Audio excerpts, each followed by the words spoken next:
Norrlenska nautakjötið. Uppskrift á góðu kvöldi.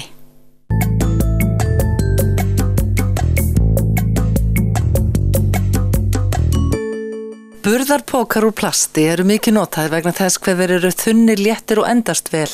En það er einmitt endingin sem skapar mestu umhverfis áhrifin af notkun þeirra, en þeir brotna afar hægt niður í umhverfinu. Þótt þeir séu jafnvel einungis notaðir einu sinni geta þeir verið í umhverfinu í hundruðir ára, brotna niður í mikroplast sem síðan getur borist í jarðveg, vötn og sjó og er skaðlegt fyrir lífríki, fæðukeðju og vistkerfi. Plastnotkun skapar því mikla mengun og getur haft í för með sér mikinn kostnað fyrir bæði ríki og atvinnugreinar. Æ fleiri eru meðvitaðir þetta og hafa sprottið upp verkefni víðum land þar sem verið er að sauma taupóka ýmist til sölu eða láns. Við erum hérna að sauma póka til þess að lána í búðirnar hérna í Skagafirði og þetta eru konur hérna á svæðinu sem er búin að fá nóg af plastpóka sóuninni og menguninni.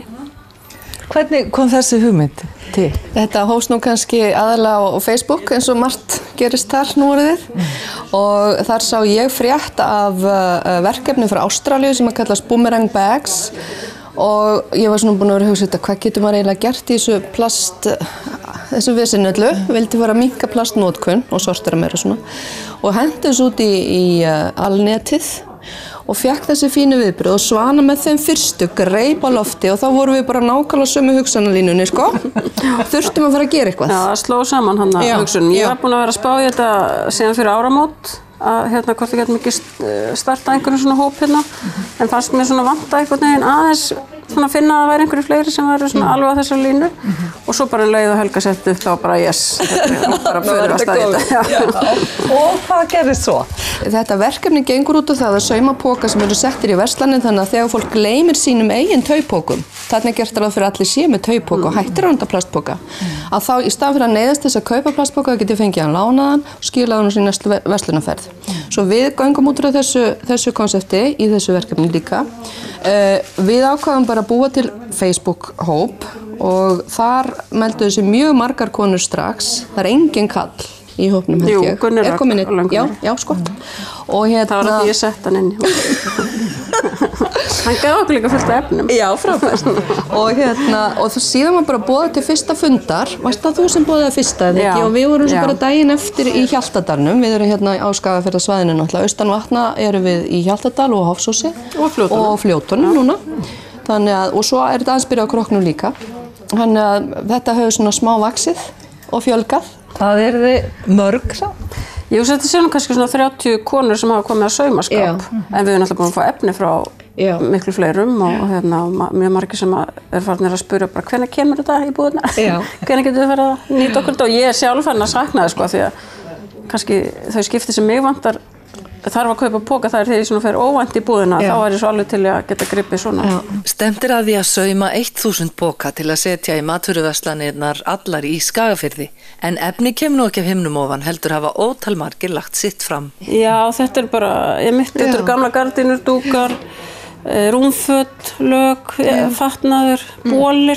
Til dæmis að vera æðislegt fyrir okkur að fá svolítið af sko, stuttarmabólum og hlýrabólum að því það er svo fljótlegt að græja pókur þeim svona ef maður lendir í svona einhverju hallari. Við erum komið 730 póka hérna.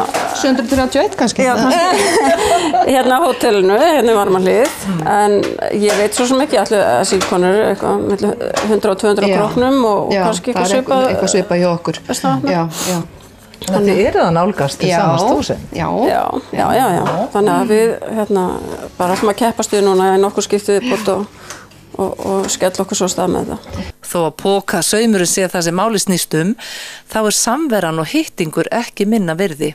Bæði er þetta svona samfélagslegt eins og hjá okkur, þar sem fólk hittist og hefur gaman, en svo líka bara aukin meðvitund mengunina sem að plastpókar og einnota plastót veldur. Og þar allavega hljómaði það þannig að það væri góð reynsla og það var mjög útbreitt þar.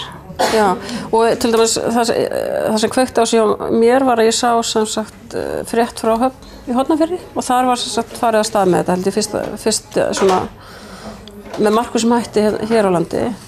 Og þar hefur þetta bara gengið vel.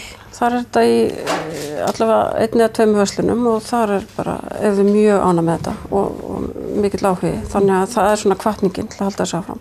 En við erum nú sko orðiðilega, við erum hluti af þessu íslenska samfélagi sem að gera þetta ekki bara við og Höfn í Hornafirði, þetta á Neskrópstað og þetta komið hérna í Fjallabyggðina og þú veist það eru fleiri hérna á Snæfellsnesi einhvers staðar. Þannig að það eru fleiri staðir að byrja og eru í þessu. Þannig að og svo tengist alltaf þetta verkefni að tengjast boomerang bags. Þannig að þú getur tekið poka í Ástralíu og skila hann á Íslandi eða ef þú skildir eiga leiðum. Í Varmahlíð eða eitthvað. Þetta líka í Danmörku. Jú, þetta í Danmörku og Holland og þetta er bara svolítið að breiðast út sem náttúrulega alveg frábært. Þannig að markmiðið að gera okkur plastpokalaus? Já, algjörlega. Og hugarfarið þetta fyrst það sem þarf að breytast og það ekkert allir komnir þangað. Ég hef trú að það komið að því. Já, svo finnum maður líka bara, þegar maður hugsa svona mikið þetta sjálfur og eins og þessi hópur hérna, við erum allar farnir að gera eitthvað annað og öðruvísi í þessa átt heldur við vorum bara að gera áramótin, sko. Ekki spurning. En svo til dæmis bara að fara með margnóta poka fyrir ávöxt og grænmeti og allt mögulegt svoleiðis, reyna að redda sér heima öðruvísi heldur en að bara setja afgangan í skál og undirskál yfir inn í ískáp og þú bara allt mögulegt svona, þetta telur allt og þetta skiptir allt máli. En svo náttúrulega þetta líka, þetta ekkert bara búið. Nei, við verðum að hittast kannski einu sinni í mánuði alltaf og halda við þessum byrðum og sauma áfram af því að við viljum hafa þennan valkost. Við erum áfram gleymin og erum mannleg og allt það. Allavega ég sé það fram á það, ég menna þetta verður bara svona eitthvað, bara samfélagsverkefni sem er bara í gangi hér. Og örugglega margir sem að bara fara að sauma sér sína eigin og gefa og svona, þannig að þú veist bara, það er bara æðislegt ef við getum bara dreift þessu og breytt svolítið hugafærinu. Norðlenska nautakjötið. Uppskrift á góðu kvöldi.